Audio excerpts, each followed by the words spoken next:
Hello everyone. आ जाओ, आज noun का हम लोग ऑलमोस्ट लास्ट ही क्लास चल रहा है और इसके बाद फिर आपको प्रीवियस क्वेश्चन पेपर सारे लोड कर देंगे आपका। आ जाओ।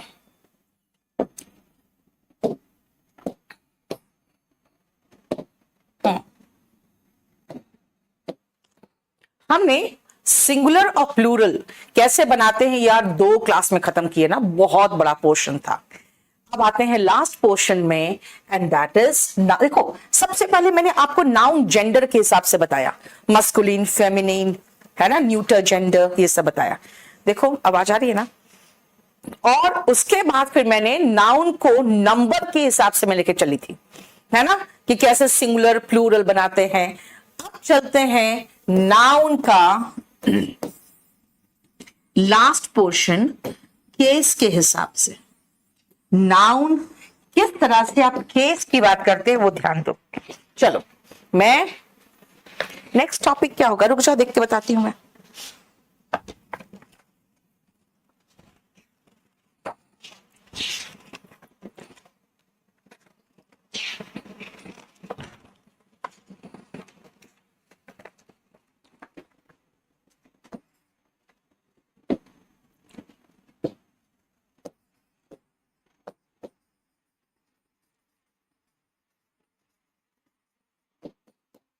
पहला है नॉमिनेटिव केस। बेटा नॉमिनेटिव केस मैं इसलिए बोल रही हूं क्योंकि ये सब्जेक्ट के रूप में आता है और ये प्रोनाउन और नाउन दोनों आ सकता है नॉमिनेटिव केस के रूप में। अगर सब्जेक्ट के प्लेस पे नाउन आ रहा है तो ये नॉमिनेटिव केस ऑफ नाउन है। सब्जेक्ट के प्लेस पर प्रोनाउन आता है तो नॉमिनेटिव केस ऑफ प्रोनाउन है। लेकिन भाई ये सब्जेक्ट होता क्या है, पहले ध्यान से देखना। टीचर्स टीच स्टूडेंट्स, पहले ये एग्जाम्पल देखो एक बार आप पहले।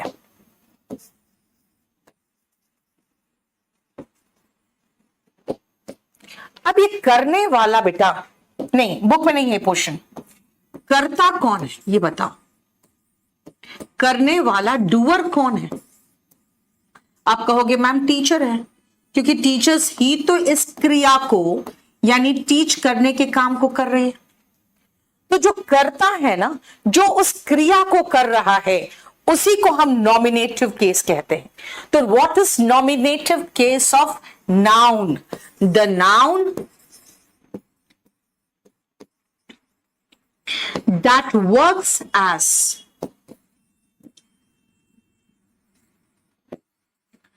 the subject। सब्जेक्ट का मतलब ही होता है वही जो मैंने अभी आपको कहा, डूअर। दिस मीन्स ये जो हमारा है ये वाला, ये नॉमिनेटिव केस है। देखो, और क्योंकि यहां नाउन आया है इसलिए नॉमिनेटिव केस ऑफ नाउन है, यहां पे ये नॉमिनेटिव नाउन है। ठीक है, नेक्स्ट आओ।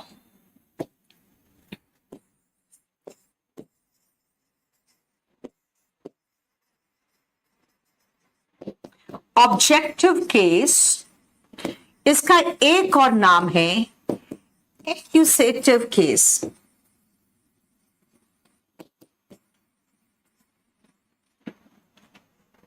अब इसी में आती हूं मैं, टीचर्स टीच स्टूडेंट्स, है ना। अब यहां पे ध्यान दो कि भाई किसको पढ़ा रहे हैं, ये जो क्रिया है वो किस पर काम कर रहा है? स्टूडेंट्स पर। बेटा ये ऑब्जेक्टिव केस है जिसको हम एक्यूसेटिव केस भी कहते हैं। बेसिकली ये क्या है, इसको हम ऑब्जेक्ट कहते हैं, लेकिन कैसा ऑब्जेक्ट है ये? बेटा ये जवाब है क्या का, क्या, है ना। टीचर्स टीच किसको? स्टूडेंट्स को। टीचर्स टीच क्या? इंग्लिश। यानी ये जो ऑब्जेक्टिव केस है ये ऑब्जेक्ट का काम कर रहा है और ऑब्जेक्ट के प्लेस पे नाउन आता है तो वो एक्यूसेटिव केस कहलाता है। तो what is एक्यूसेटिव case?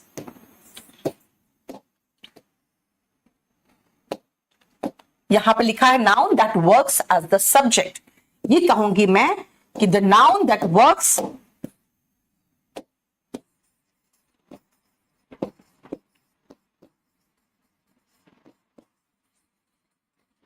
Works as the object, यानी कि क्रिया जिस पर काम किया अगर उस प्लेस पर नाउन होता है तो वो ऑब्जेक्टिव केस है। अब सुनो, अब कहोगे मैम ये आप पढ़ा क्या रहे हो, इसमें क्वेश्चन कहां से आएगा? बेटा जहां से क्वेश्चन आता है अभी मैंने आपको पॉइंट आउट नहीं किया है, ये अभी मैंने पॉइंट नहीं किया। क्यों? उसका रीजन ये है कि भाई नॉमिनेटिव केस सब्जेक्ट का काम करता है, एक्यूसेटिव केस ऑब्जेक्ट का काम करता है, और जो तीसरा पढ़ाने जा रही हूं ये भी कोई बहुत इंपॉर्टेंट नहीं है, वो है डेटिव केस। डेटिव केस भी बहुत इंपॉर्टेंट पॉइंट नहीं है। डेटिव केस याद रखना,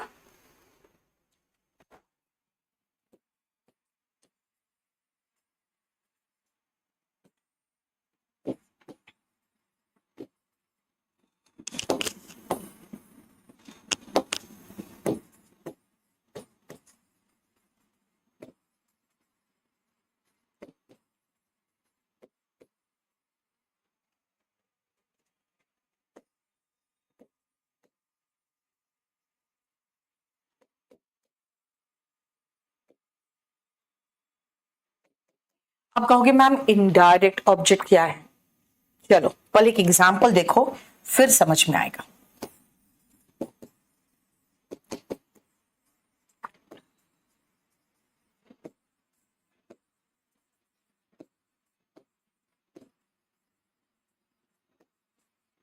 सुनो, ये देखो नॉमिनेटिव केस है।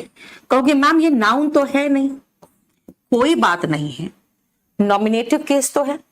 नाउन होता तो नॉमिनेटिव केस ऑफ नाउन होता।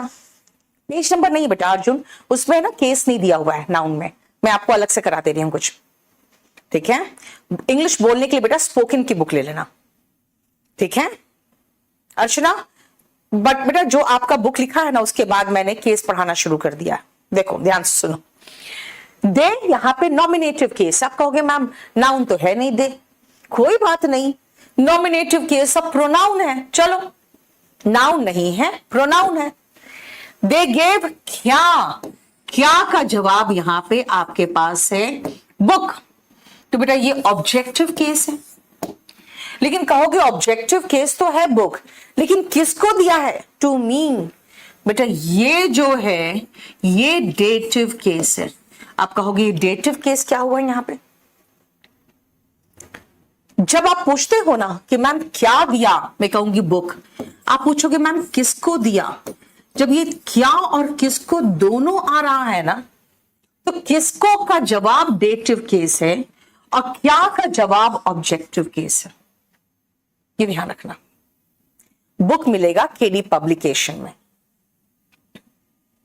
Yes, Neetu Singh Sonia nominative case हो गया। Teachers English, English objective case हो गया। To us, us dative case हो गया, है ना? देखो कितना अच्छा इसने एग्जाम्पल दिया, मैं आपको दे दूं। इसने कहा नीतू मैम या नीतू सिंह टीचर्स अस इंग्लिश या इंग्लिश टू अस। देखो अभी पॉसेसिव केस पढ़ाया ही नहीं, कहां चले गए तुम? नीतू सिंह करने वाला है, नॉमिनेटिव केस। सब्जेक्ट टीचर्स क्या, इंग्लिश ऑब्जेक्टिव केस। किसको? टू अस डेटिव केस, ठीक है?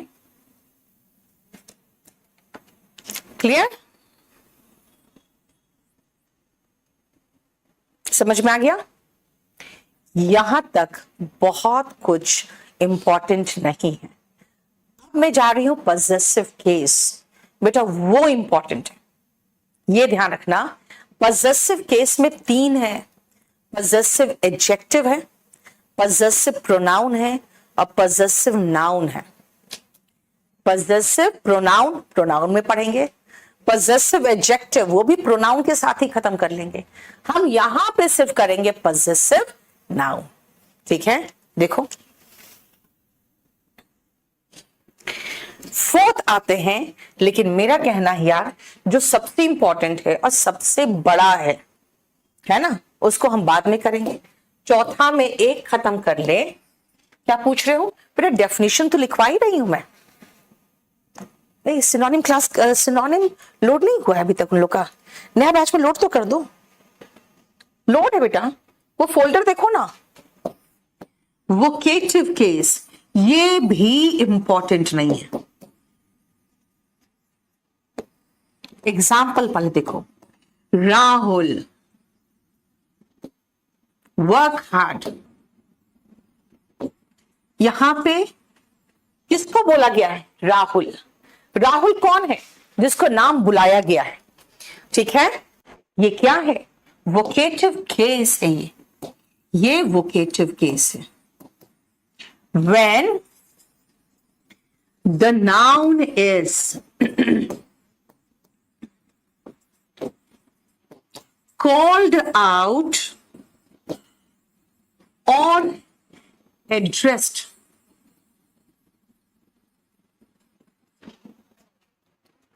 चलो आप एक क्लास में मैं आ रही हूं और मैं आपको इंट्रोडक्शन कराऊंगी अपने टीचर का, और ऐसे कहूंगी, जरा मुझे सारा केस मार्क करके दिखाना। Boys, mister Mohit will teach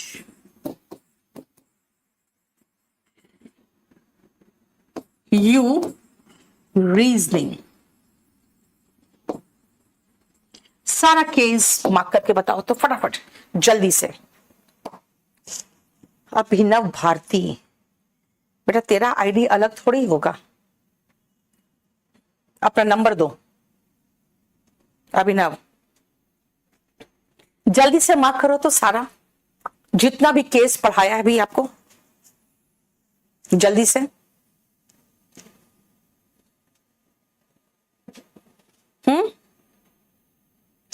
very good Firdaus, very good. Boys vocative case, vocative case. Mister Rohit, mister Mohit, yes ये हो गया नॉमिनेटिव केस। विल टीच, क्या पहले ये लगाओ, रीजनिंग। बेटा रीजनिंग हो गया ऑब्जेक्टिव केस, और किसको? यू का मतलब हो गया indirect object, that is dative case. हो गया?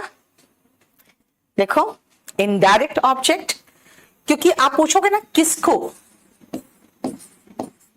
Indirect object. आप शायद कहीं कंफ्यूज ना कर जाओ, मैं एक वर्ड चेंज कर दूं, इस सब्जेक्ट्स को हटा के ना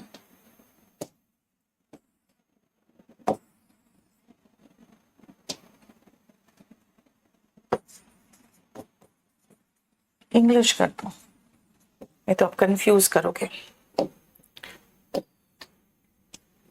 चलो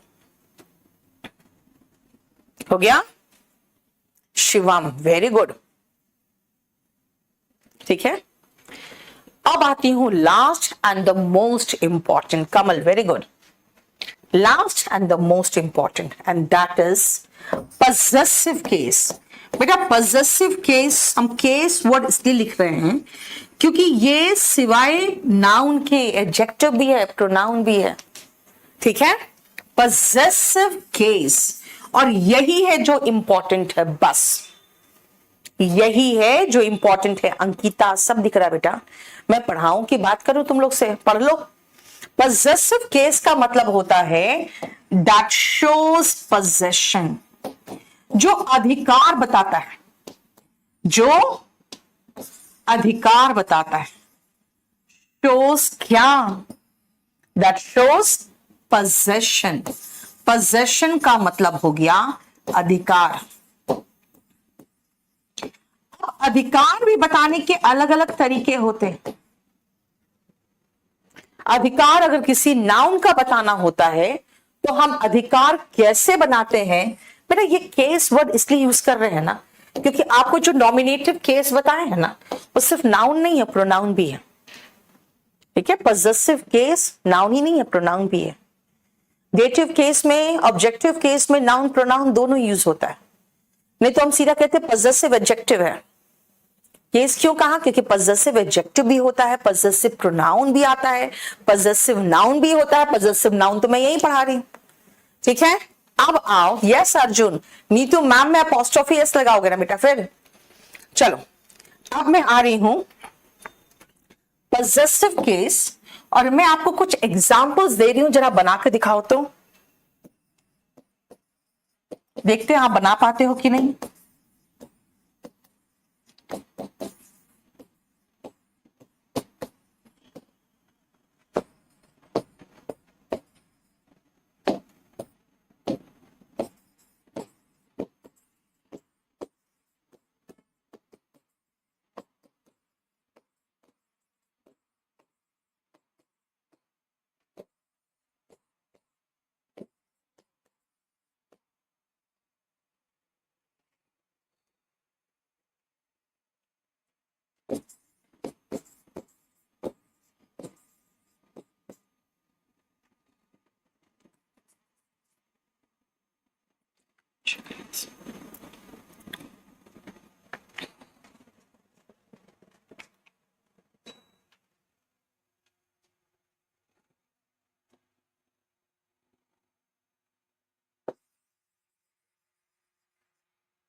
एक आदमी की जिंदगी, और लास्ट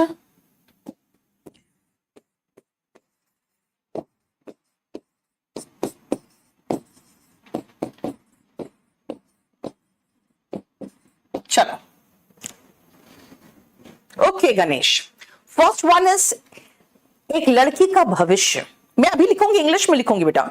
लड़कियों का अधिकार, एक बच्चे का करियर, बच्चों की फिल्में, एक आदमी की जिंदगी, और पुरुषों का परिधान। रुको, अभी मैं कराऊंगी आपको।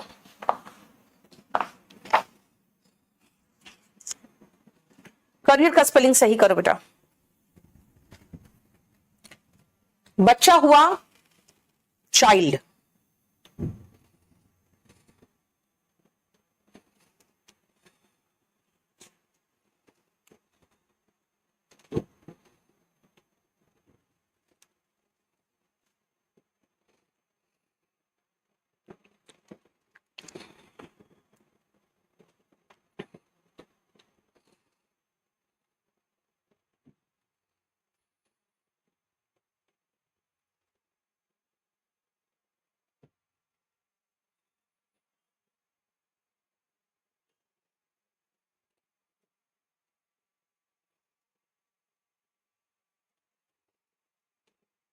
हो गया?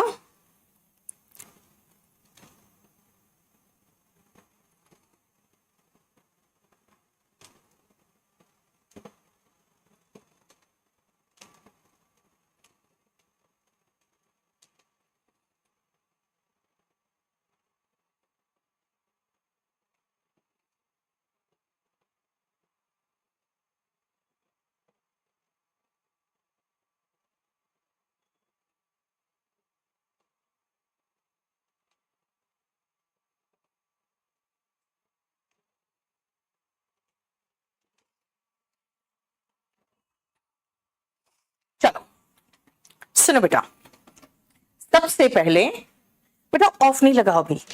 अमित कुमार, ऑफ तो लगाना ही नहीं है। वीओडी देख लो बेटा।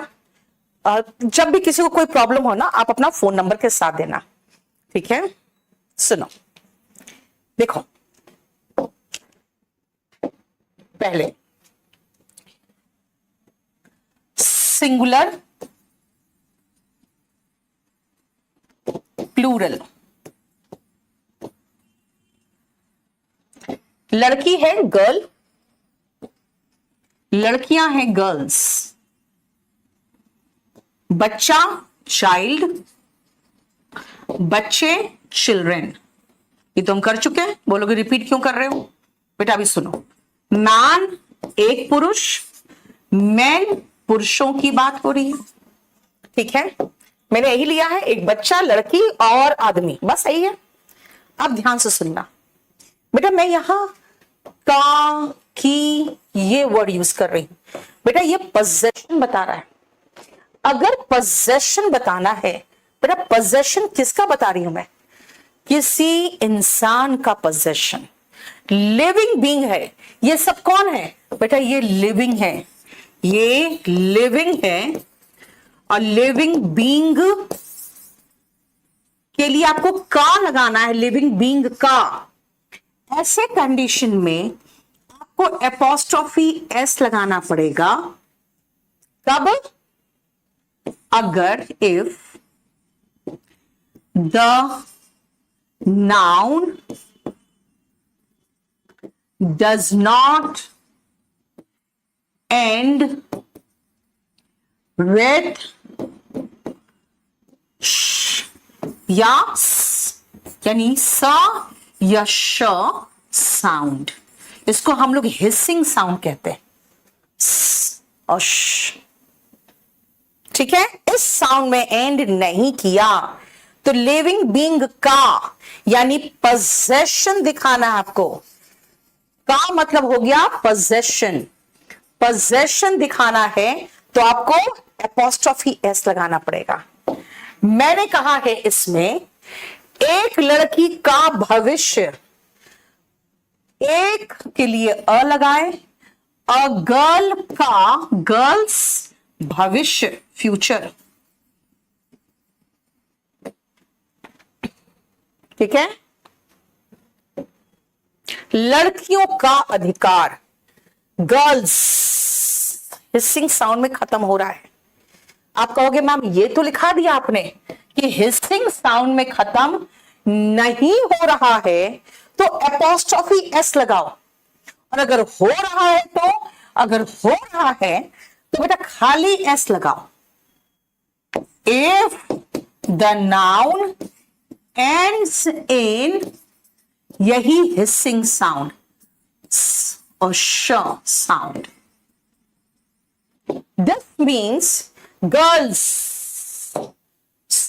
हिसिंग साउंड में खत्म हो रहा है तो गर्ल्स के बाद खाली एपोस्ट्रोफी लगा दे। और क्या कहा है? लड़कियों का अधिकार, गर्ल्स राइट्स। अधिकारों की बात कर रहे हो तो राइट्स, एक अधिकार होता तो राइट, ठीक है। देखो दूसरा, एक बच्चे का करियर, एक बच्चा, अ चाइल्ड्स करियर। अब बच्चों की फिल्में, भाई बच्चे हैं, चिल्ड्रन बन गया लेकिन साउंड में खत्म नहीं हो रहा है तो फिर से एपोस्ट्रोफी एस लगा दो। चिल्ड्रंस क्या? Movie, children's film. एक आदमी की जिंदगी, एक आदमी, अ मैन्स लाइफ। और पुरुषों का परिधान, मेंस ड्रेस या वेयर या गारमेंट्स, जो लगाना चाहो। दुकान के बाहर लिखा रहता है men's garments, men's wear, men's apparel. देखो है ना कितना आसान। हमें का के की वाला उसका पोजेशन बताना है तो लास्ट का साउंड सुनो। लास्ट में हिसिंग साउंड आए तो खाली एपोस्ट्रोफी लगा दो, हिसिंग साउंड नहीं आए तो एपोस्ट्रोफी एस लगा दो। मैन का प्लूरल मैन था, चाइल्ड का प्लूरल चिल्ड्रन था, हिसिंग साउंड नहीं आया। अटायर भी चलेगा विवान, लेकिन गर्ल्स देखो, गर्ल्स है ना, प्लूरल है और साउंड में आ रहा है। चलो आगे करो तो।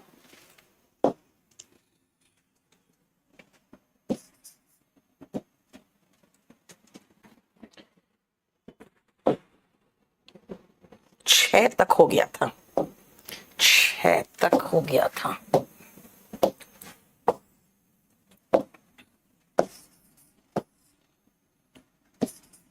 मेरी भाभी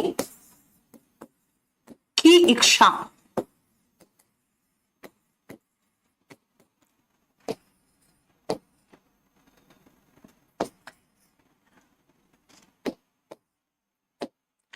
उसकी सास की बात कर रही हूं, नहीं मदर इन लॉ की बात कर रही हूं, का दबाव था, कहते हो ना, मेरी भाभीियों की मांग। अब यहां पे एक भाभी नहीं है,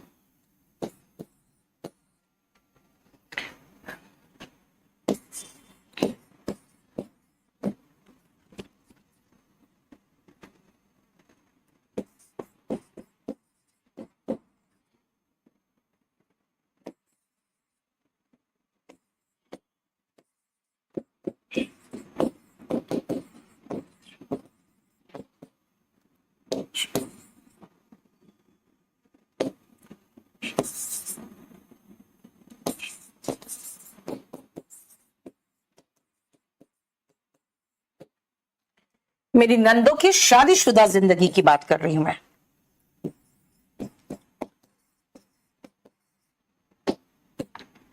मैं एग्जाम्पल के साथ करा रही हूं आपको।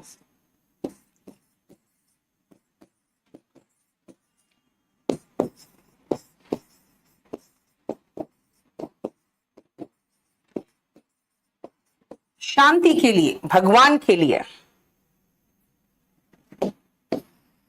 और अगर वो क्रिश्चियन होगा तो कहेगा जीसस के खातिर, खातिर हो, वास्ते हो या के लिए हो। चलो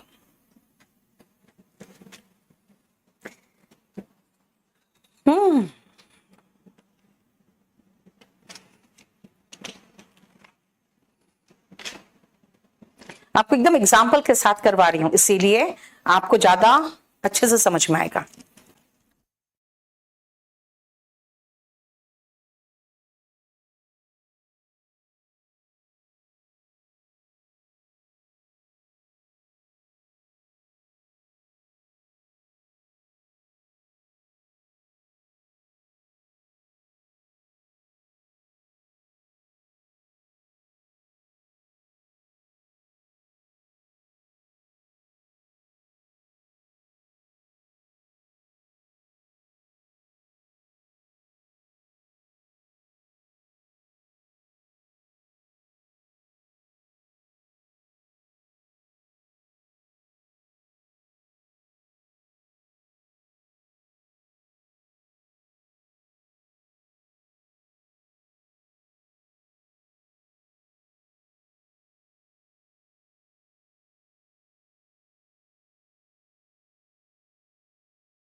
बेटा भाभी को सिस्टर इन लॉ कहते हैं, ठीक है। इच्छा इज डिजायर या विश। यस वंदना, इसके अलावा आपको ऑब्जेक्टिव इंग्लिश में कहीं से कुछ भी पढ़ने की जरूरत नहीं है। मैंने कहा लोकेश ऑफ का इस्तेमाल हम नहीं करेंगे अभी फिलहाल। अब सुनो ध्यान से, सबसे पहले हम यहां पे एक तो सबसे पहले हम देख लें कि भाई मैंने कहा था आपको कि लिविंग बीइंग का पोजीशन दिखाना तो एपोस्ट्रोफी एस और हिसिंग साउंड है तो एस लास्ट में हिसिंग साउंड आ रहा है तो खाली एपोस्ट्रॉफी है ना। तो पहले तो हम देख ले कि लिविंग इसमें कौन कौन है। तो भाई लिविंग इसमें भाभी, सास, भाभीओं, ननद, ये तक सब लिविंग है।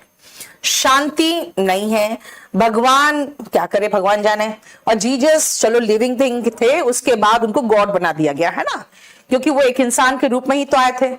तो अब हम कैसे लगाएं, यहां तक तो हम समझ रहे हैं एपोस्ट्रॉफी एस लगना चाहिए। क्यों? क्योंकि यहां तक तो इंसान है ना, यानी 10 तक। अब आओ इसको हम बनाएं कैसे। देखो ध्यान से, हम लगा रहे थे एक वर्ड में, तब तो कोई पंगा ही नहीं था।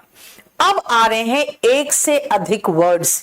यहां पे देखो ध्यान से, ये है मेरी भाभी, मेरी माई, भाभी है सिस्टर इन लॉ। अब एक सिस्टर इन लॉ है, उसकी की, इच्छा, desire, wish, my sister in law's desire. ठीक है, परवेश बेटा जहां से स्टार्ट किए हो वहीं से स्टार्ट करो, लेकिन चैप्टर की शुरुआत से पढ़ोगे। अगर आज एडमिशन लिए हो तो कम से कम शुरुआती क्लासेस देख लो। अभी समझ में नहीं आएगा ये क्यों? क्योंकि ये आखिरी क्लास है नाउन का। अब सुनो, मेरी सास, उसकी सास, कोई लड़की है उसकी सास का दबाव। अब कोई लड़की है उसकी सास, लड़का होता तो हिस होता, लड़की है तो हर। सास मदर इन लॉ का, लगा दिया का के लिए एपोस्ट्रोफी एस, दबाव, pressure, mother in law pressure. अब मेरी भाभीियों की बात हो रही है, भाभीियों का इंग्लिश कैसे लिखते हैं? पहले तो मेरी लगाओ माई, भाभी एक थी सिस्टर इन लॉ, बहुत सारी है तो सिस्टर्स इन लॉ। लेकिन इन भाभीियों का के लिए लास्ट में ही एपोस्ट्रोफी एस लगाते हैं। मांग, अगर आप किसी को मांग करते हो तो डिमांड करते हो। माई सिस्टर्स इन लॉस डिमांड। देखो विद्या बेटा सैटरडे को क्लास में ले नहीं पाई थी, तो कल मैंने आपको वोकैबुलरी लिया है जो एंटोनिम में लोड हो गया है। ठीक है, मेरी नंदों की शादीशुदा जिंदगी, शादीशुदा कहते, क्या कहते हैं भगवान जाने, है ना, यानी कि मेरी नंदे, नंद हो गई सिस्टर इन लॉ, और एक नंद नहीं बेटा कई नंदों की बात हो रही है। भाभी भी सिस्टर इन लॉ होती है और ननद भी सिस्टर इन लॉ ही होती है। अब कई ननद है, सिस्टर्स इन लॉ की के लिए क्या करें? Apostrophe S. शादीशुदा जिंदगी, मैरिड लाइफ, देख रहे हो, सिंगुलर में एपोस्ट्रोफी एस, प्लूरल में बकायदा एस लगाओ, जिस शब्द के साथ एस लगाना है, जो मेन शब्द था मदर, फादर, ब्रदर, सिस्टर, उसमें एस लगा दिए। लेकिन एपोस्ट्रोफी एस लास्ट में लगेगा। Thank you Ruchi. Apostrophe S कहां लगेगा? लास्ट में ही लगेगा, है ना। ठीक है, नेक्स्ट आओ। आप कहोगे मैम यहां तक तो समझ में आ गया, आपने कहा था एपोस्ट्रोफी एस लगाना तभी जब लिविंग हो, एपोस्ट्रोफी तभी आएगा जब लिविंग हो। अब शांति तो लिविंग है नहीं, है ना, और शांति का इंग्लिश होता है पीस। अब पीस में एक आ रहा है, देख रहे हो, पीस, एस साउंड आ रहा है, हिसिंग साउंड आ रहा है। और दूसरी बात ये नॉन लिविंग है, नॉन लिविंग में तो एपोस्ट्रोफी एस मैंने बताया ही नहीं है। लेकिन कुछ जगहों पर एपोस्ट्रोफी एस आता है, कुछ फ्रेजेस, जो फ्रेज बन गया सो बन गया, उसमें ज्यादा दिमाग लगाने की जरूरत नहीं है। शांति के वास्ते, फॉर पीस सेक, कहोगे एपोस्ट्रोफी एस लगाओ, कैसे लगाऊं? यहां पे वो साउंड आ रहा है ना, इसीलिए एपोस्ट्रोफी रहा। बस भगवान के लिए, for God sake, for God sake. लेकिन बेटा गॉड में एपोस्ट्रोफी एस लगाना, क्योंकि साउंड जो आ रहा है ना ये सेक से आ रहा है। यहां से साउंड आया तो आपने एपोस्ट्रोफी लगा दिया, यहां से तो साउंड नहीं आ रहा तो एपोस्ट्रोफी एस लगाओ। और जीजस के वास्ते बेटा वही है, जीजस। देखो फॉर जीजस, हिसिंग साउंड आ रहा है तो खाली अपॉस्ट्रोफी लगाओ और सेक लगाओ। के खातिर, के वास्ते, के लिए, सबके लिए सेक वर्ड आ रहा है। देख लो, जहां पे साउंड आ रहा है अपॉस्ट्रोफी, जहां पे साउंड नहीं आ रहा है अपॉस्ट्रोफी यस। देखो, ठीक है। ये सारा जो मैं करा रही हूं वो सिर्फ पोजेशन बताने का तरीका करा रही हूं आपको। राहुल पांडे, तो वो तो तुम्हारी मम्मी के लिए भी हो गया है ना, फॉर शांति सेक, तो वहां पर अपॉस्ट्रोफी यस होगा अगर मम्मी का नाम लिख दोगे तो। ठीक है, अब आओ नेक्स्ट।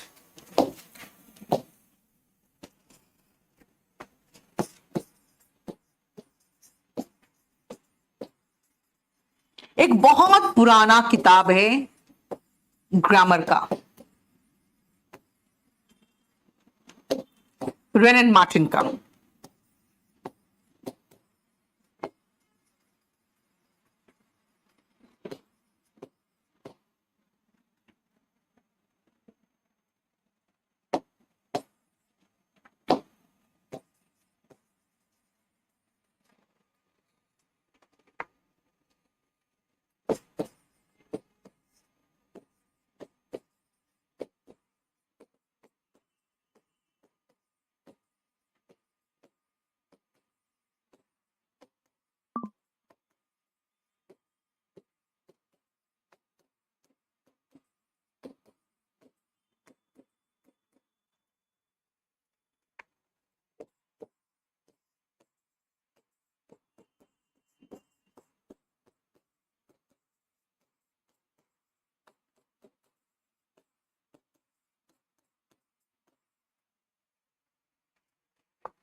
सेक मतलब वास्ते बेटा, के लिए, वास्ते। यस, जीजस में भी साउंड है, इसे देखो खाली अपॉस्ट्रोफी लगाया। बेटा गॉड में जी कैपिटल लगाने की जरूरत नहीं है क्योंकि गॉड कॉमन नाउन है ना। भगवान को सम्मान देने के हम लोग कारण गॉड में जी लगा देते हैं कैपिटल, अदरवाइज ग्रामेटिकली जरूरत नहीं है आपको।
हो गया।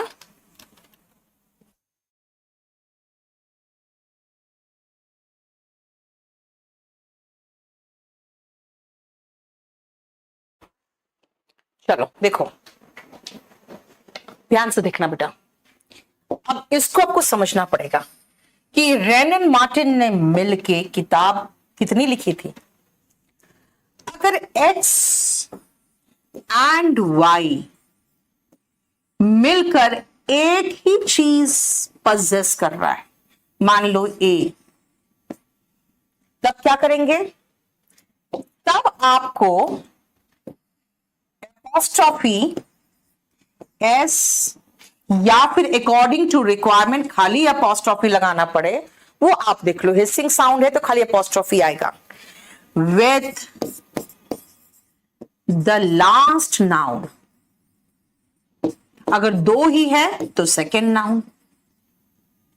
फाइन। अब आओ इधर, अगर एक्स का पोजेशन ए पर है एंड जो दूसरा वाई है उसका पोजेशन ए पर नहीं है बल्कि बी पर है, ऐसे केस में क्या होगा, ऐसे केस में एपॉस्ट्रॉफी एस या एपॉस्ट्रॉफी जो भी लगाओगे आप, विथ बोथ द नाउन्स यानी विथ ऑल द नाउन्स आएगा। जितने भी नाउन्स होंगे उन सब के साथ आएगा। अब देखो ध्यान से,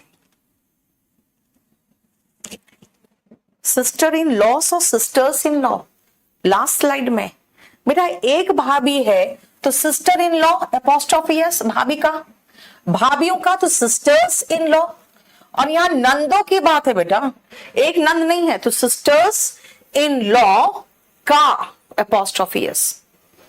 इन लॉस तो होता ही नहीं है रिया, ये समझ में आया। अब देखो ध्यान से, हम कह रहे हैं रेन एंड मार्टिन की ग्रामर की किताब, रेन एंड मार्टिन की ग्रामर की किताब, रेन एंड मार्टिन ने मिलके एक ग्रामर की किताब लिखी थी।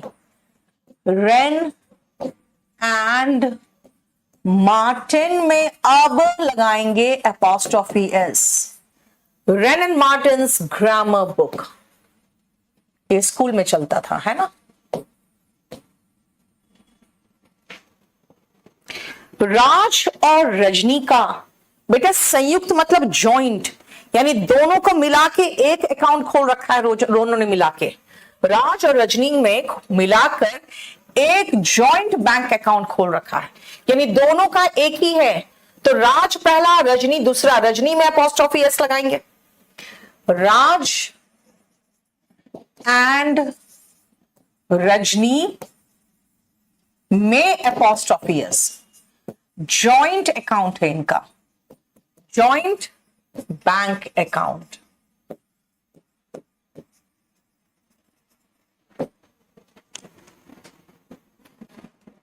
ठीक है, मतलब दोनों ने मिलकर एक ही चीज बनाया है। हाँ, तो सेकंड वाले के साथ एपॉस्ट्रोफी एस लगा दो। दोनों ने अलग अलग बनाया है, यस, तो दोनों के साथ एपॉस्ट्रोफी एस लगाओ, है ना। लता और आशा की गाने, बेटा लता मंगेशकर अलग गाना गाती थी, आशा भोसले अलग गाना गाती थी। तो मैं कहूं लता के गाने और आशा के गाने दोनों के अलग अलग हैं, तो दोनों अलग अलग गाना गाते थे। लता एंड आशास सॉन्ग्स दोनों अलग अलग आते थे, दोनों के साथ एपॉस्ट्रोफी एस लगाओ। पीस निकिता एपॉस्ट्रोफी एस आएगा, प्लूरल नहीं बनाना है। पीस तो शांति, उसका प्लूरल कैसे बना दोगे बेटा। हाँ, अब आओ विलियम वर्ड्सवर्थ, लेकिन जॉन कीट्स था, कीट नहीं था, कीट्स, उसके नाम में लास्ट में एस था। भाई नाम ही एस में साउंड एंड हो रहा है। जरीन तुम्हारा आंसर आ गया, देखो तब भी तो साउंड आ रहा है ना, तो फिर हम एपॉस्ट्रोफी तो लगाएंगे, एस थोड़ी लगाएंगे। तो ये होगा William Wordsworth and John Keats. आप कहोगे मैम दोनों अलग अलग पोयम लिखते थे, एक साथ पोयम नहीं लिखते थे कि दोनों का मैं एक साथ कर दूं। ओके, तो Wordsworth and John Keats, Keats hissing sound आ रहा है तो मैंने एपॉस्ट्रोफी लगा के छोड़ दिया। बेटा आशा आ है बेटा, शा नहीं है, साउंड नहीं आ रहा है। ठीक है, साउंड नहीं आ रहा है, आशा आ साउंड आ रहा है। जॉन कीट्स पोएम्स, इसको एक्चुअली इसका प्रोनाउंसिएशन है पोअम, ठीक है। देखो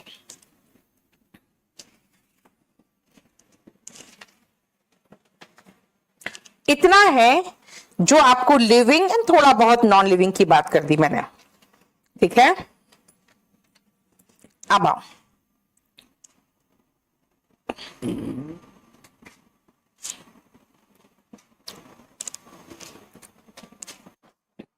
ये समझ में आ गया ना। 16 और 17 बेटा लता अलग गाना गाती थी और आशा अलग गाना गाती थी, इसे दोनों में अपोस्ट्रोफी लगाया है। अब देखो नेक्स्ट, विलियम वर्ड्सवर्थ अलग पोएम्स लिखते थे बेटा, जॉन कीट्स अलग आदमी थे, अलग पोएम लिखते थे, लेकिन कीट्स तो अपोस्ट्रोफी तो लगेगा, फिर एस थोड़ी आएगा, ठीक है। आ जाओ 17 तक हो गया, 18 नंबर।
राहुल, राहुल क्या लिख रहे हो तुम यार, इतना भयंकर इंग्लिश लिखोगे बेटा। मैं 1 मिनट में आ रही हूँ, बस 1 मिनट में, तब तक आप लोग ये ट्राई करो।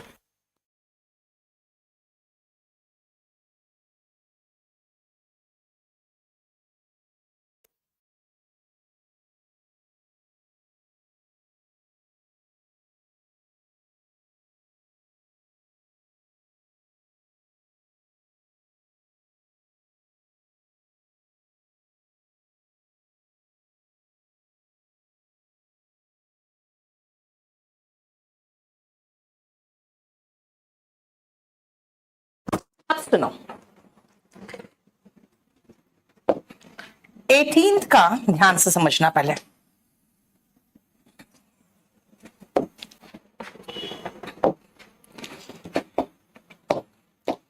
मेरी पिताजी के बॉस की मां, बेटा 2 बार पोजेशन है, पिताजी के बॉस, उसकी मां। अब ध्यान से सुनना, अगर मैं ये कहूं मेरे पिताजी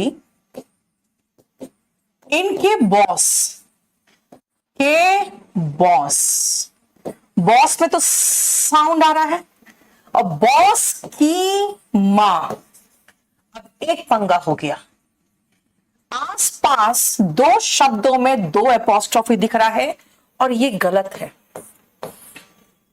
नियम क्या है, नियम क्या है, दो एपोस्ट्रॉफी एक साथ आसपास नहीं आते। नियम है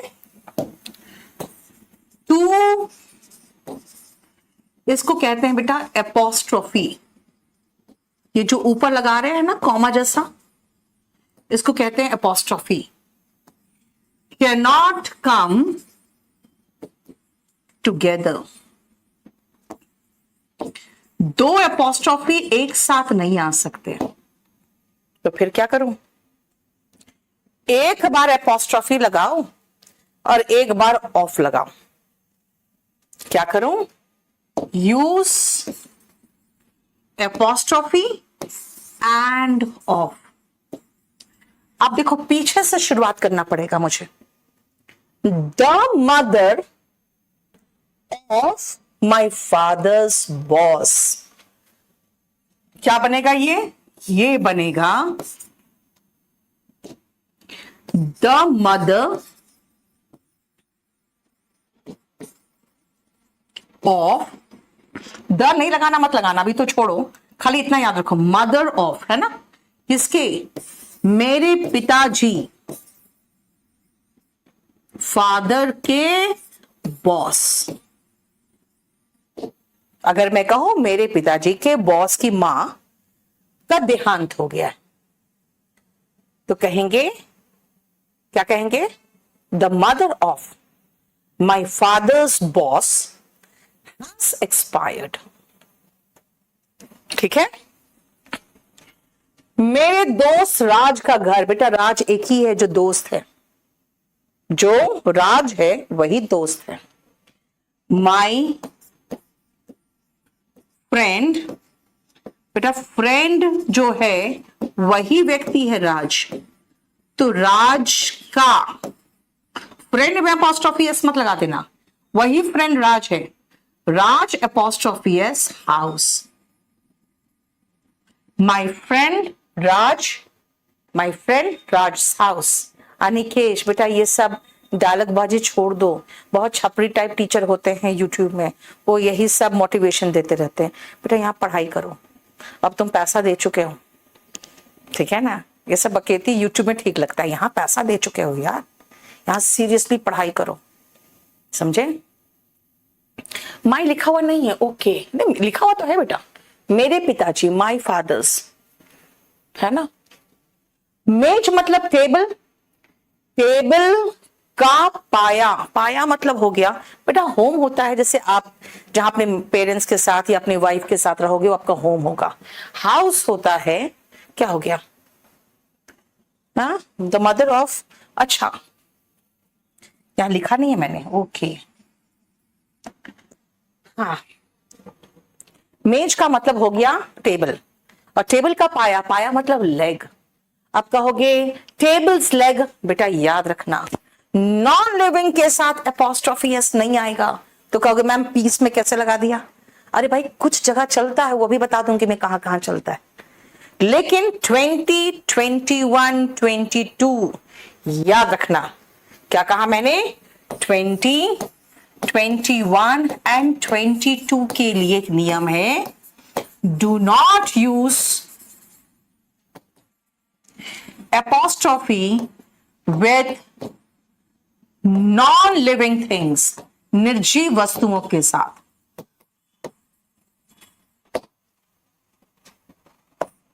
एपोस्ट्रोफी एस मत लगाएं, तो क्या यूज करें? यूज ऑफ, ऑफ का इस्तेमाल करें। जैसे टेबल का पाया, टेबल्स लेग गलत हो गया, तो हम क्या लगाएं? Leg of table, the leg of table. समझ में आया?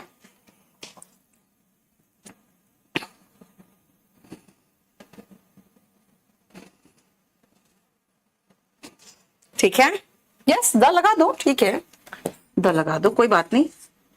21 फैन का blade, the blade of fan.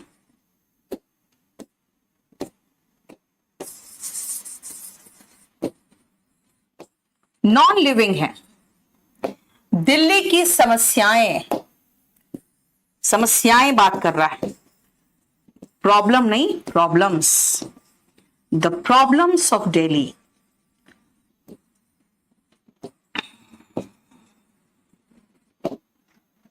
देखो, पंखे का ब्लेड एंड दिल्ली की समस्याएं हो गया। यानी नॉन लिविंग के साथ हम एपोस्ट्रोफी एस नहीं लगाते।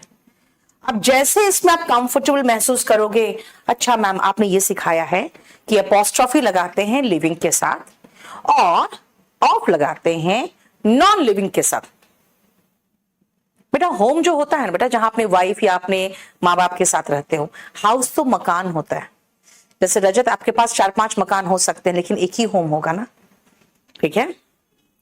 नेक्स्ट सुनो, पृथ्वी का तापमान। अब अगर मैं कहूं बेटा एक काम करो, पृथ्वी के तापमान की बात हो रही है तो आप एक काम करो, 23 में पृथ्वी का तापमान द अर्थ में एपोस्ट्रोफी एस लगा दो, टेम्परेचर। आप कहोगे मैम ये क्या कर रहे हो, अर्थ भी तो नॉन लिविंग है, इसमें एपोस्ट्रोफी एस कैसे लगा दिया? नहीं। फिर अगर मैं कहूं रुपये का मूल्य और मैं कहूं रुपीस वैल्यू, तब तो टोटल ही घूम जाओगे कि भाई अभी नॉन लिविंग में आपने खुद मना किया एपोस्ट्रोफी एस मत लगाओ, अब दनादन नॉन लिविंग में एपोस्ट्रोफी एस लगाते जा रहे हो। नहीं, टेम्परेचर ऑफ अर्थ बोलो, वैल्यू ऑफ रुपी बोलो, rupees apostrophe S non living के साथ कैसे लगा दिया? ध्यान से सुनना, 23-24 आ जाओ। 23 और 24 का एक्सप्लेनेशन।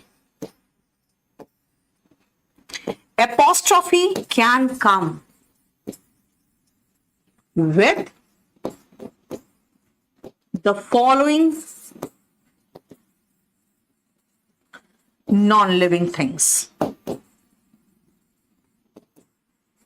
non-living हो या जो भी हो, है ना, with the following। जैसे पहला मैंने कहा टेम्परेचर, अर्थ क्या है? Heavenly object. जितने भी हेवेनली ऑब्जेक्ट हैं उनके साथ हम आराम से एपोस्ट्रोफी एस लगाएंगे। चलो आपको एक एक एग्जाम्पल देते जाएंगे, मुझे बताते जाना आप, ठीक है।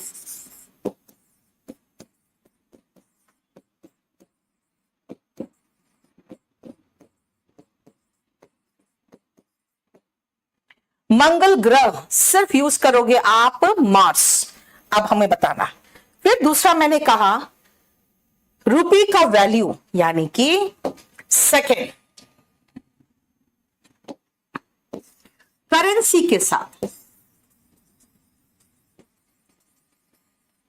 मैंने रुपीस वैल्यू लिख दिया है ना।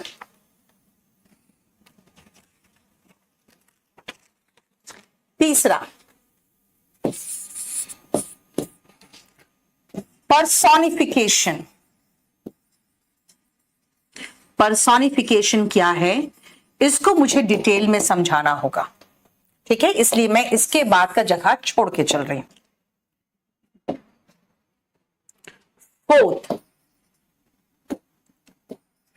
Respectable things.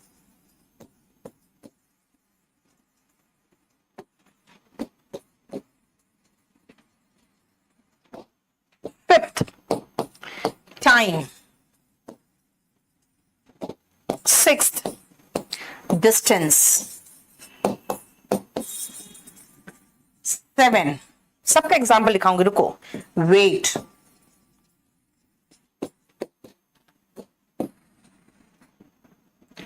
8 days,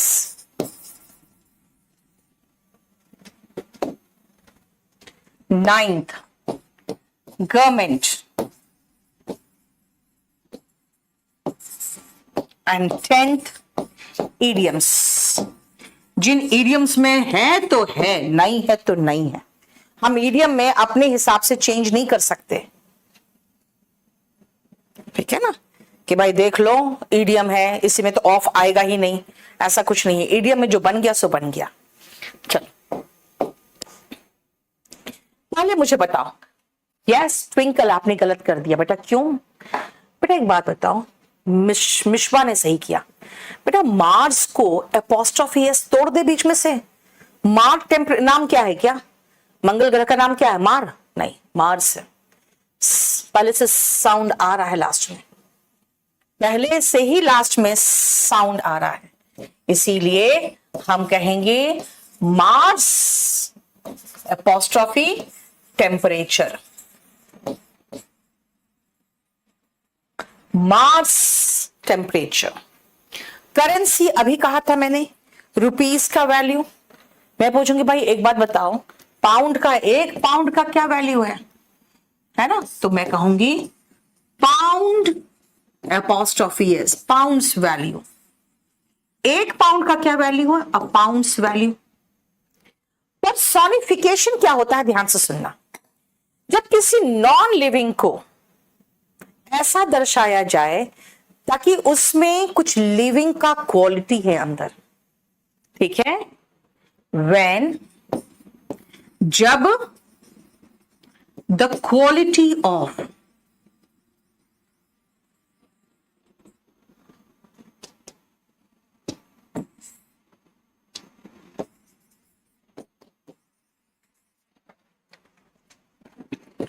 a living thing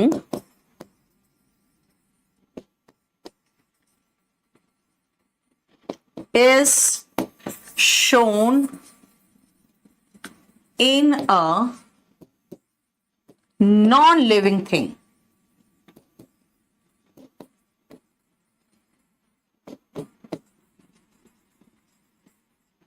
जब किसी नॉन लिविंग में, निर्जीव में, बेटा टेम्परेचर ऑफ द मास नहीं होगा, जो मैं करा रही हूं वही होगा, ठीक है गौरव?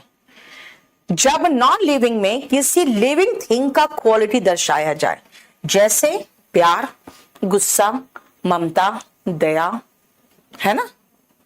जैसे मैं कहूं प्रकृति का प्यार, प्रकृति का प्यार,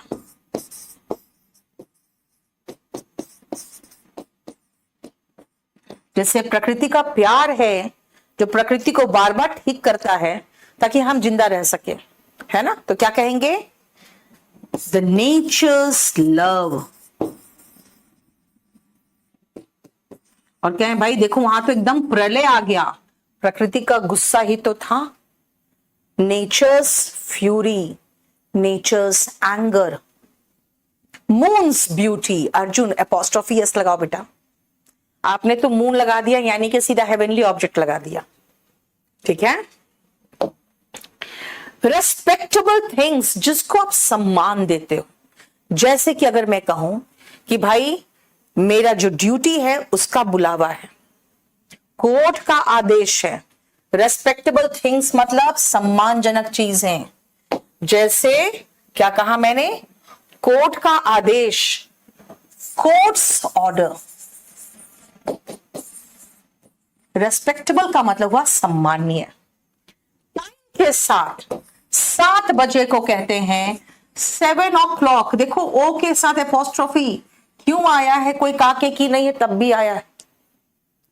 डिस्टेंस 1 किलोमीटर, किलोमीटर का दूरी, है ना? Kilometres distance. वेट, 1 ग्राम का वेट, अ ग्राम्स वेट, ए पाउंड्स वेट। डेज, भाई मंडे का शेड्यूल क्या है आपका? What is your Mondays schedule? Schedule या स्केड्यूल दोनों कहा जाता है। ये देखो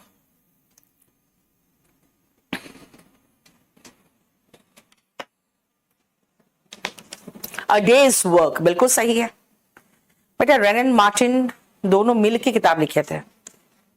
WREN है, W वहां पे साइलेंट है।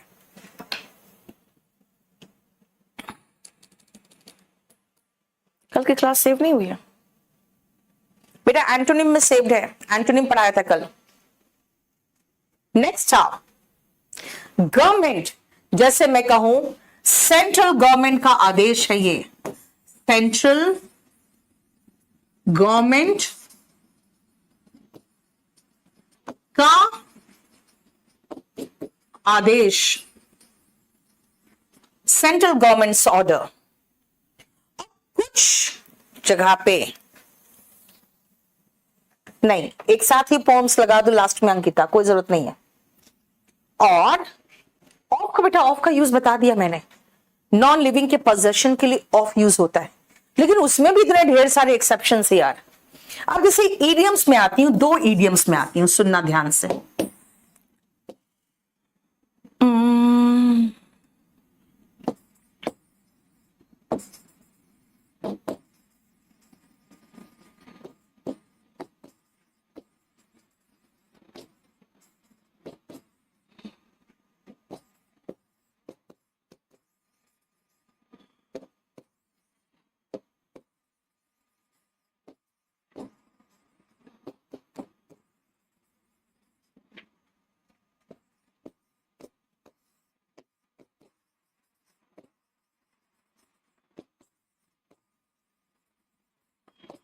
अब ये जो है सो है, इसका मैं मीनिंग बता सकती हूं। अब आप कहोगे नहीं मैम क्यों यूज हुआ, भाई मैंने कहा इडियम में जैसे होता है बस वैसे ही होता है, उसको जबरदस्ती और तरीके से करने की कोशिश मत करो, खाली देखो कि भाई मीनिंग क्या है ये तो बता दो। Mind your P's and Q's, इसका मतलब है बिहेव प्रॉपरली, क्योंकि पीस एंड क्यूज बेटा पिंट एंड क्वांट में पहले शराब को जो मेजरमेंट किया जाता ना, जैसे आप लोग कहते हैं हिंदी में पौआ क्वार्टर, नहीं उस समय पिंट एंड क्वांट में मेजर किया जाता था। तो कहते थे भाई माइंड रखो, यानी दिमाग से ध्यान रखना अपने पिंट और क्वांट का, इतना मत पी लेना कि नाली में गिर जाओ, है ना, वही था mind your P's and Q's. इसका मतलब था to behave properly, to behave properly. At my wit's end, भाई एकदम मैं पजल्ड हो गई हूं, तुमने दिमाग एकदम घुमा दिया मेरा, है ना। ऑल दीज प्रॉब्लम्स क्या किया मुझे, have driven me to my wit's end. My wit's end का मतलब हो गया पजल्ड हूं मैं, एकदम कंफ्यूज्ड हो गई हूं। एट एन आर्म्स लेंथ, यानी कि दूरी बना के रखो ऐसे लोगों से, ज्यादा नजदीक मत आना। टू मेंटेन डिस्टेंस, अब इनका मीनिंग तो हम समझा दे आपको, लेकिन अगर आप कहोगे कि मैम ये एपोस्ट्रोफी ऐसे देखो आर्म के साथ कैसे आ गया, विड्थ के साथ कैसे आ गया, आ गया जैसा वैसे देख लो, ठीक है। विड्थ का मतलब समझदारी, बुद्धिमत्ता, समझदारी, विड्थ में एपोस्ट्रोफी आया, और एक हाथ की दूरी पर आर्म्स लेंथ, ठीक है, समझ में आया। मेरा नाउन मैंने आपको पूरा कंप्लीट करा दिया है, लेकिन ऐसे बहुत सारे कंफ्यूजिंग नाउन्स है, बहुत सारे कंफ्यूजिंग नाउन्स है, और मैंने आपको आपके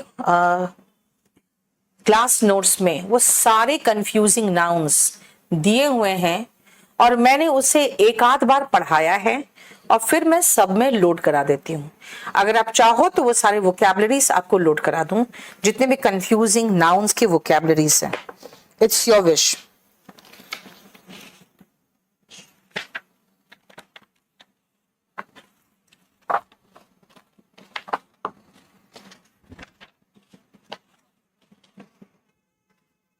अ स्टोन्स थ्रो, देखो बिल्कुल सही, within a stone's throw.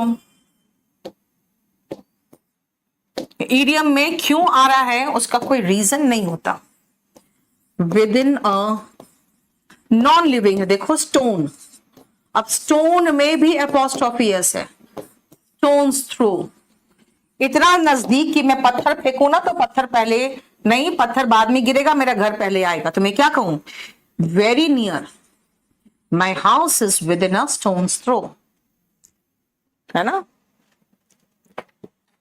तो मैं सारे कंफ्यूजिंग नाउन, देखो इसके बाद है ना जितना नाउन का पोर्शन है जितना कंफ्यूजिंग ना हो, समझ रहे हो कितना है। Noun in idioms and phrases करके फ्रेजेस में भी था, ठीक है। मैं एक मिनट बेटा, मैं आप लोगों को बता दूं, कहाँ, यहाँ बुक ही नहीं है, इधर देखो,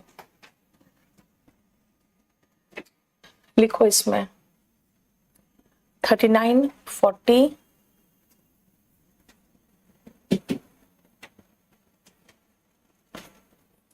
42,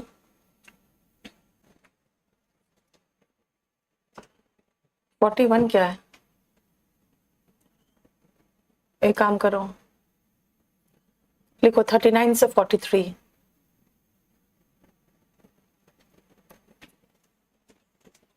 से 43। बेटा मेरा किताब आपको केडी पब्लिकेशन से मिलेगा। नहीं कंचन, वंस नोज का मतलब हुआ बेटा my nose, your nose. Once का मतलब होता है किसी भी व्यक्ति का पोजेशन दिखा देना है। फिंगर्स टिप्स, बिल्कुल गणेश ठीक है, बिल्कुल सही। यानी इडियम्स वगैरह में जहां भी अपॉस्ट्रोफी एस आ रहा है उसको हम कुछ नहीं कर सकते। विशाल बुक से हो जाएगा बेटा, नोट्स बनाने की जरूरत नहीं। यस कंचन, तुम तो बहुत अच्छे एग्जांपल्स दे रही, ठीक है। पेजेस, बेटा नाउन में सिर्फ जो नाउन कंफ्यूजिंग नाउन नहीं है, जिसको आप वोकैब में रखोगे, ठीक है, जिसको आप चैप्टर में नहीं रखोगे, जिसको आप वोकैब में रखोगे, बस वही बचा हुआ है। तो वो मैं आपको वीडियो भी लोड करा देती हूं। वीडियो करीबन 4-5 वीडियो हो जाएगा, ध्यान रखना, फिर हल्ला मत मचाना मैडम आपने तो वीडियो लोड कर दिया लाइव क्लास में, क्योंकि आज मैं नाउन खत्म करके वोकैबुलरी पोर्शन लोड कर रही हूं और नाउन के प्रीवियस क्वेश्चन पेपर डिस्कस कर दूंगी मैं, ठीक है। राधिका, बेटा आप वॉल्यूम 1 अगर पढ़ चुके हो तो बहुत अच्छी बात है, नहीं पढ़े हो तो वॉल्यूम 1 से वोकैबुलरी करो, क्लास नोट से ग्रामर कर लो। चलो इतना ही रहने दो, आज खत्म हो गया ये चैप्टर पूरा कंप्लीट।